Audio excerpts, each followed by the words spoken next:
జ్యోతిష శాస్త్రం ప్రకారం 2025వ సంవత్సరం జనవరి నెల 3వ తేదీ శుక్రవారం రోజున మేషరాశి వారు ఎటువంటి శుభ అశుభ ఫలితాలను పొందుతారో తెలుసుకోవాలంటే ఈ వీడియోని స్కిప్ చేయకుండా పూర్తిగా చూడండి. అలాగే బుధుడి యొక్క రాశి మార్పు ప్రభావం మీపై ఎలా ఉంటుందో కూడా తెలుసుకుందాం. ఈ జనవరి 3వ తేదీ శుక్రవారం రోజు మేషరాశి వారు చక్కటి అనుకూలమైన మరియు శుభకరమైన ఫలితాలను పొందుతారు. స్పష్టంగా చెప్పాలంటే ఈరోజు ఈ రాశి వారికి సంబంధించిన అన్ని రంగాల వారికి, అన్ని వర్గాల వారికి, అన్ని వయస్సుల వారికి, చిన్నపిల్లలకు, వృద్ధులకు, స్త్రీలకు అందరికీ కాలం సహకరిస్తుంది. ఏదో ఒక మంచి మేలు కూడా కలుగుతుంది. ఆర్థిక మరియు ఆరోగ్యపరమైన అంశాల పట్ల దృష్టిని పెట్టినట్లయితే భారీ మార్పులను చూడగలుగుతారు. ఆరోగ్యం పట్ల కేర్ తీసుకోవడం, సంపాదన గురించి కొన్ని కీలకమైన నిర్ణయాలు తీసుకోవడం లాంటివి ఈరోజు మీకు శుభకరంగా మారుతాయి. వ్యక్తిగతంగా కూడా బాగుంటుంది. మీ మనసులోని మాటను ఎదుటివారితో చక్కగా పంచుకునే ప్రయత్నం చేస్తారు. స్నేహాలు మరియు పరిచయాలు చక్కగా ఉపకరిస్తాయి. మొత్తం మీద చెప్పాలంటే ఈ రోజంతా సంతోషదాయకంగా మరియు ఆనందప్రదంగా సాగిపోతుంది. బుధుడి యొక్క రాశి మార్పు కారణంగా మేషరాశి వారు ఆర్థికపరమైన అంశాల్లో జాగ్రత్తగా ఉండాలి. మీకే తెలియకుండా మీ దగ్గర ఉండే డబ్బు మంచులా కరిగిపోతుంది. ఖర్చుల విషయంలో ఒకటి అనుకుంటే మరొకటి జరుగుతుంది. మీరు చేసే ప్రయత్నాల్లో ఎదురు దెబ్బలు తగులుతాయి. ప్రయాసలతో కూడుకున్న ప్రయత్నాలు ఉంటాయి. శత్రుబలం పెరుగుతుంది.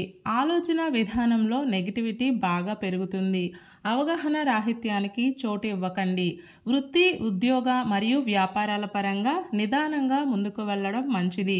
వివిధ రకాల వృత్తుల్లో ఉన్న వారికి ఒత్తిళ్లు బాగా పెరుగుతాయి. వ్యవసాయదారులు మోసపోయే అవకాశం ఉంది కాబట్టి జాగ్రత్తగా ఉండండి.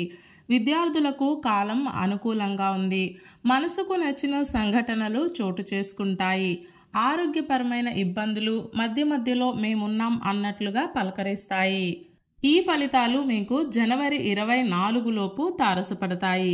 ఇక ఈ శుక్రవారం రోజు మేషరాశి వారు తెలుపు రంగు దుస్తులను ధరించకండి.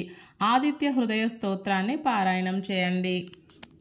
ఈ శుక్రవారం రోజున ఉన్నటువంటి దివ్యమైన తిథి చతుర్థి, నక్షత్రం ధనిష్ట నక్షత్రం, రాహుకాలం ఉదయం 10:30 నుండి 12 వరకు, యమగండం మధ్యాహ్నం 3 నుండి 4:30 వరకు. అలాగే ఈ రోజు యొక్క శుభ సమయాలు మధ్యాహ్నం 1:50 నుండి 2:50 వరకు.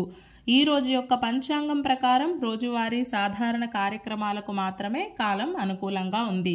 ఈ రోజంతా శుభప్రదంగా సాగడానికి, అన్ని పనులు సక్రమంగా పూర్తి కావడానికి, అలాగే విజయం పొందడానికి ఉదయం వేళ గణపతి సహస్రనామ స్తోత్రం పారాయణ చేసి వినాయక స్వామి వారికి బెల్లం ముక్కను నైవేద్యంగా సమర్పించి ఆ తరువాత దినచర్యను ప్రారంభం చేయండి. ఇలా చేస్తే అంతా శుభమే కలుగుతుంది.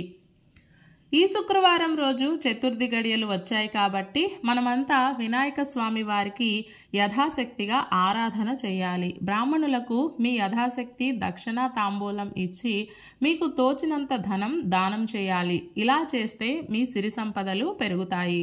ఈ శుక్రవారం రోజు మనమంతా ఓం విఘ్నేశ్వరాయ నమః అనే మంత్రాన్ని పదే పదే జపిస్తూ ఉండాలి. ఈ శుక్రవారం రోజు మహాలక్ష్మీదేవికి కమల పుష్పాలను సమర్పించి కమలవత్తులతో దీపారాధన చేసి ఆరాధన చేస్తే కుటుంబ సభ్యుల మధ్య ప్రేమానురాగాలు పెరుగుతాయి. అలాగే కుటుంబంలో మానసిక ప్రశాంతత కొలువై ఉంటుంది.